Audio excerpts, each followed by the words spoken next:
Bismillahirrahmanirrahim. Assalamualaikum warahmatullahi wabarakatuh.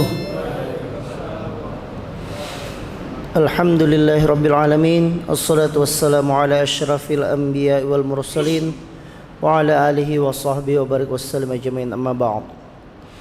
Hadirin jemaah salat subuh yang dirahmati oleh Allah Subhanahu wa taala. Alhamdulillah, pada hari ini kita telah memasuki 10 malam terakhir atau 10 hari terakhir di bulan Ramadan. Malam-malam yang penuh keberkahan, malam yang lebih baik daripada 1000 bulan. Bukan hanya ibadah yang dilipat gandakan, tapi ada rahasia besar yang Allah berikan kepada tubuh kita dan otak kita terkait perjalanan Ramadan kita yang telah masuk dalam sepertiga akhir di bulan Ramadan ini. Pada subuh kali ini kita akan membahas keajaiban dari otak dengan dampak yang luar biasa dan meningkatnya ibadah kita pada malam-malam terakhir di bulan Ramadan.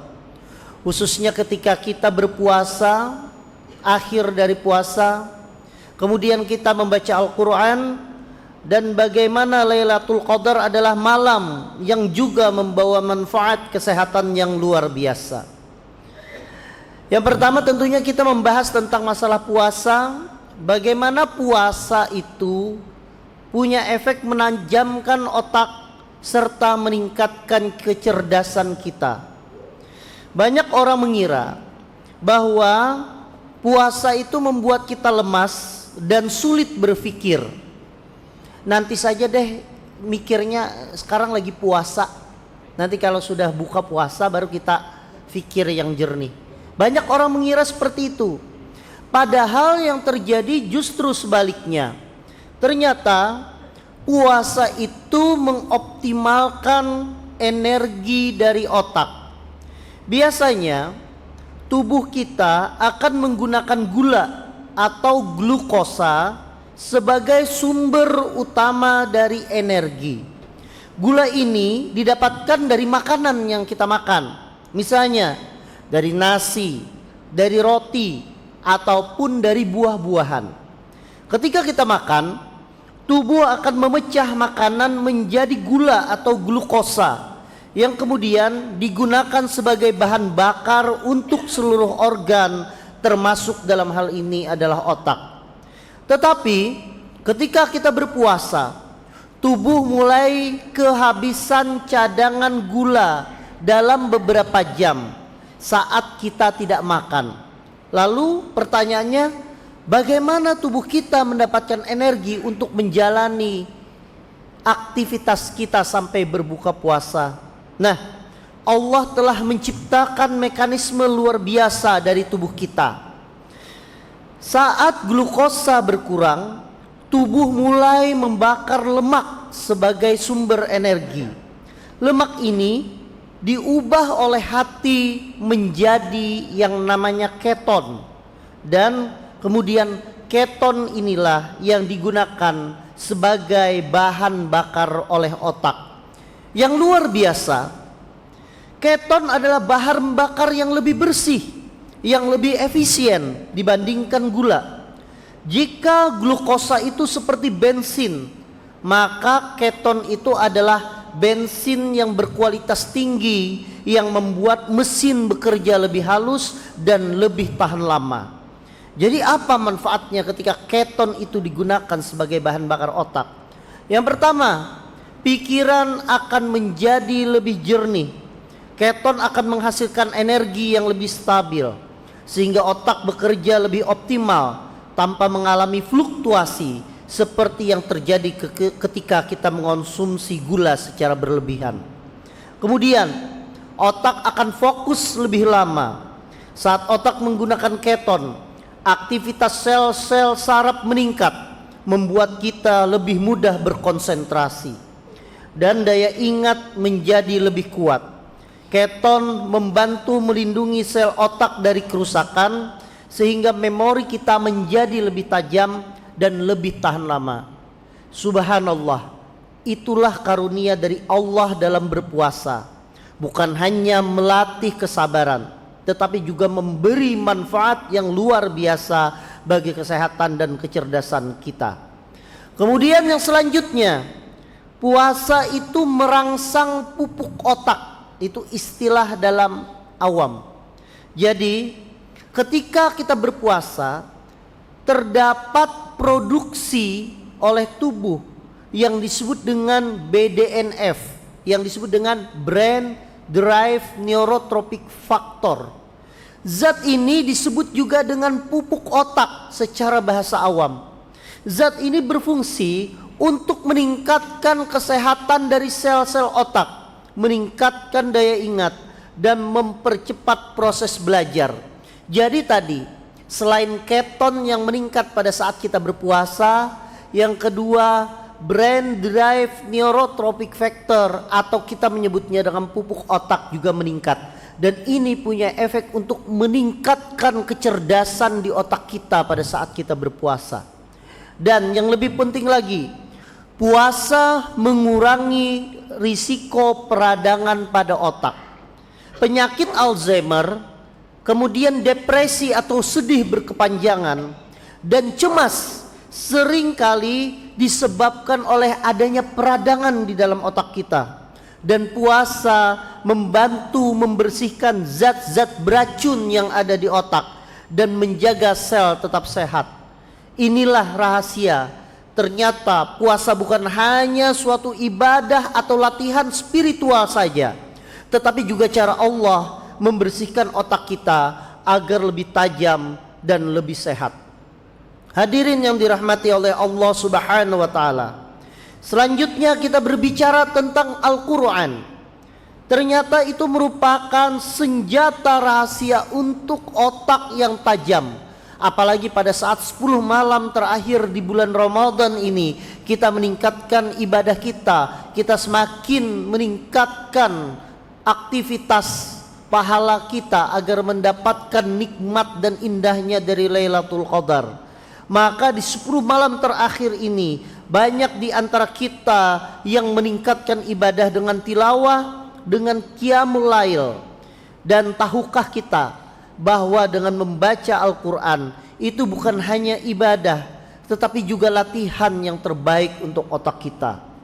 Yang pertama, ketika kita membaca Quran, itu seolah-olah itu melatih otak secara keseluruhan. Saat kita membaca Al-Quran, banyak bagian di otak kita yang bekerja.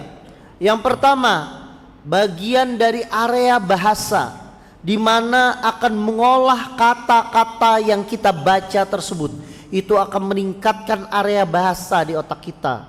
Kemudian area pendengaran yang ada di otak, mendengar suara bacaan yang kita baca sendiri, atau mendengar suara bacaan kolega-kolega kita yang membaca, itu akan mengaktifkan area pendengaran.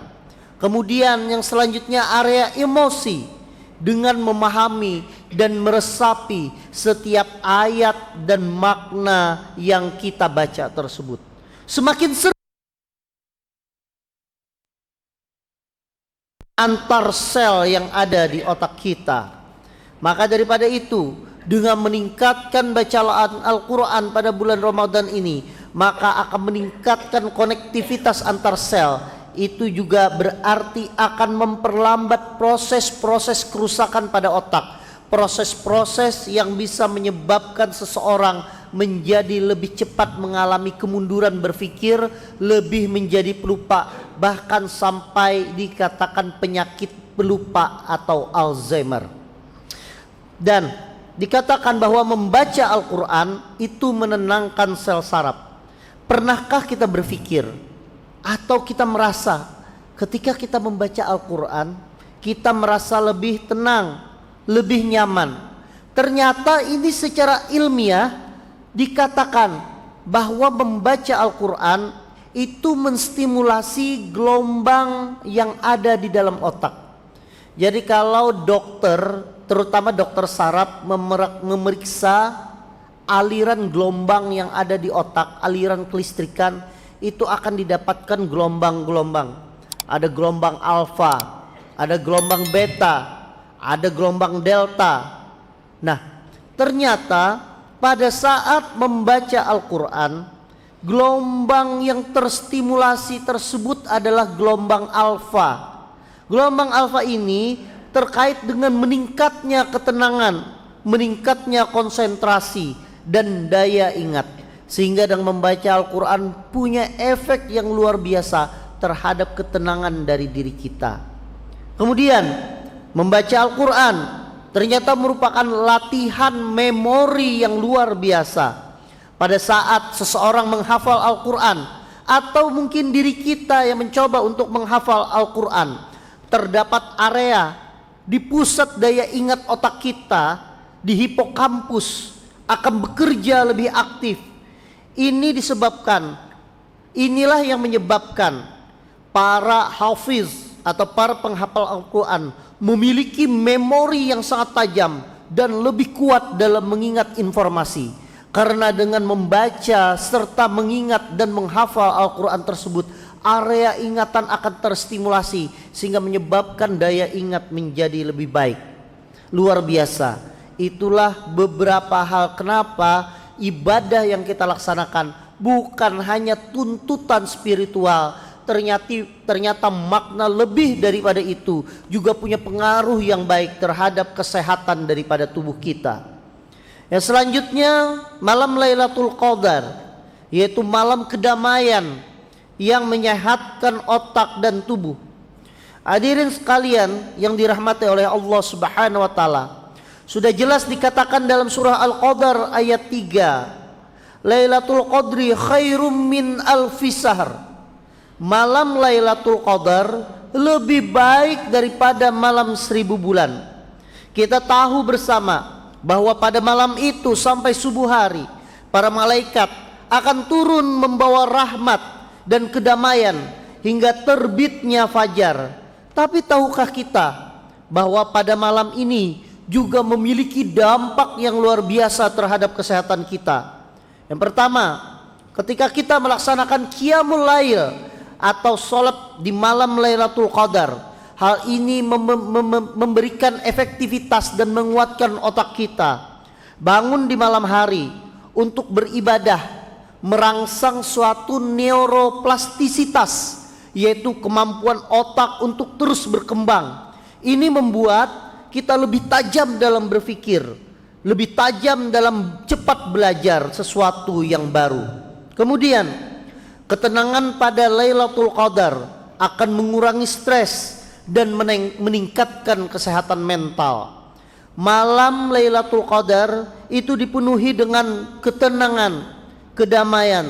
Secara ilmiah, saat kita merasa damai, tubuh akan menurunkan produksi hormon stres yang disebut dengan kortisol. Hormon stres tersebut ini akan meningkatkan suatu perasaan nyaman.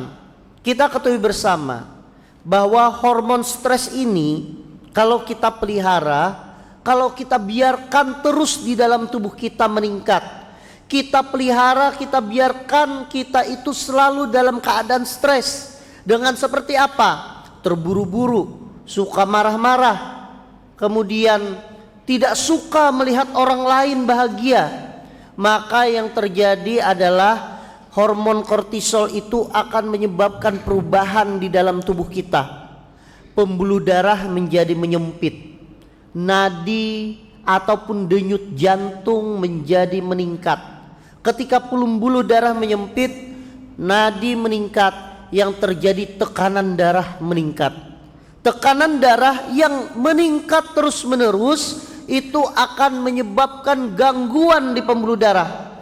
Kalau dia terganggunya di otak, dia akan menyebabkan gangguan yang disebut dengan stroke. Maka nantinya ketika seseorang terkena stroke, yang terjadi adalah kelumpuhan, gangguan berbicara, gangguan emosional. Itu yang terjadi kalau kita pelihara. Kalau seandainya di jantung bagaimana? Ketika pembuluh darah jantung yang sudah kecil dia menyempit, maka dia tidak bisa beraktivitas, sedikit saja nyeri dadanya, tidak bisa melakukan kegiatan-kegiatan yang lebih berat, dadanya menjadi terasa nyeri, jantung berdenyut cepat, sehingga yang terjadi sangat-sangat kecapean ketika bekerja tersebut. Bahkan lebih parahnya, ketika terjadi sumbatan maka akan terjadi serangan jantung pada orang tersebut. Apabila tidak diselamatkan, apabila tidak dilakukan tindakan dengan cepat, maka tentunya akan menyebabkan gangguan pada jiwa dia. Maka daripada itu, pada saat Lailatul Qadar terjadi rasa damai, terjadi rasa nyaman di dalam tubuh kita. Ini adalah menurunkan produksi hormon stres atau hormon kortisol yang ada di dalam tubuh kita. Dan sebaliknya, hormon kebahagiaan seperti dopamin, serotonin itu akan meningkat dengan tajam. Hormon kebahagiaan ini akan menciptakan perasaan yang nyaman, perasaan yang bersemangat dalam menghadapi kehidupan sehari-hari. Salah satu cara meningkatkan hormon kebahagiaan itu adalah yang pertama, selalu tersenyum, selalu berprasangka baik, selalu berpikiran positif. Ketika itu dilaksanakan dengan baik, bertemu orang melakukan salam, bertemu orang tersenyum, kemudian melihat orang kita berpikiran positif, kita berperilaku yang positif, maka yang terjadi hormon kebahagiaan itu akan meningkat. Ketika hormon kebahagiaan itu akan meningkat, hormon serotonin meningkat, hormon dopamin meningkat, maka kita akan menjalani hari-hari itu dengan baik, menjalani hari-hari dengan optimisme yang tinggi, dan kita bersemangat dalam melakukan aktivitas. Ini tentunya akan baik dalam meningkatkan produksi kita dalam bekerja sehari-hari. Luar biasa. Itu adalah dampak ketika kita betul-betul memahami, apalagi di sepertiga malam terakhir bulan Ramadan ini, kita menjalani ibadah kita yang meningkat dalam keadaan nyaman, damai, dan bersemangat. Kemudian dampak spiritual dari Lailatul Qadar ini juga ternyata meningkatkan sistem imun. Penelitian menunjukkan bahwa kedamaian batin dan ibadah yang khusyuk itu ternyata meningkatkan sistem kekebalan tubuh, membantu akan memperlambat proses penuaan. Maka tidak heran jika di malam itu para malaikat mendoakan kita bukan hanya untuk ampunan, tetapi untuk kesehatan jiwa dan raga kita. Hal ini secara ilmiah sudah pernah dibuktikan, dan yang membuktikan ini tak lain dan tak bukan juga adalah guru kami di Yogyakarta. Dilakukan pemeriksaan laboratorium, dilakukan pemeriksaan darah pada seseorang, pada kelompok yang rutin menjalankan puasa, pada kelompok yang memang tidak rutin menjalankan puasa.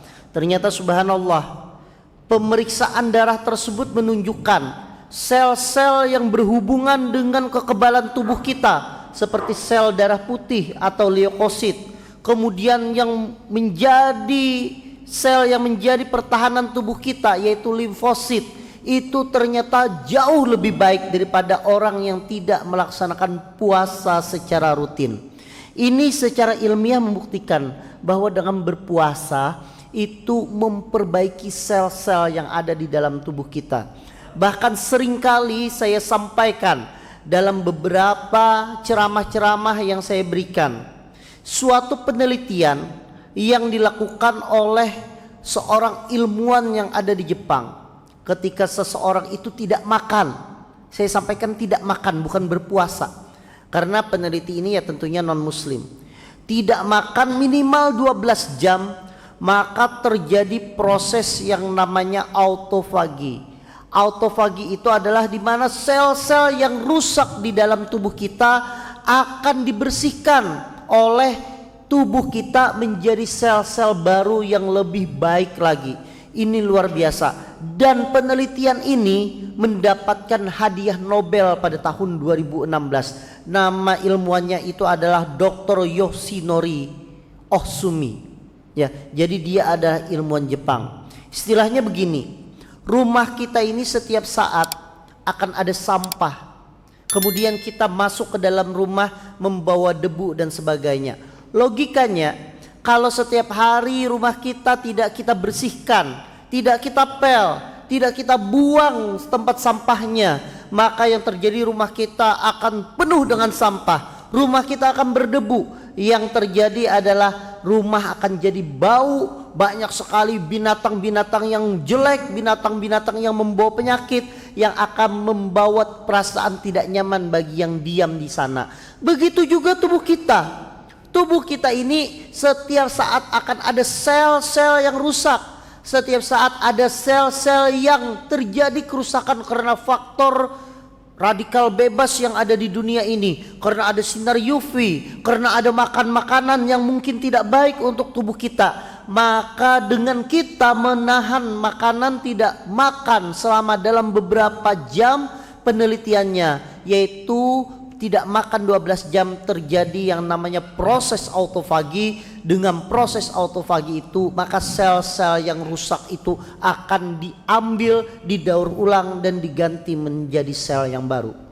Pertanyaannya, memangnya sel yang rusak kalau tidak dibuang, apa yang terjadi pada tubuh kita?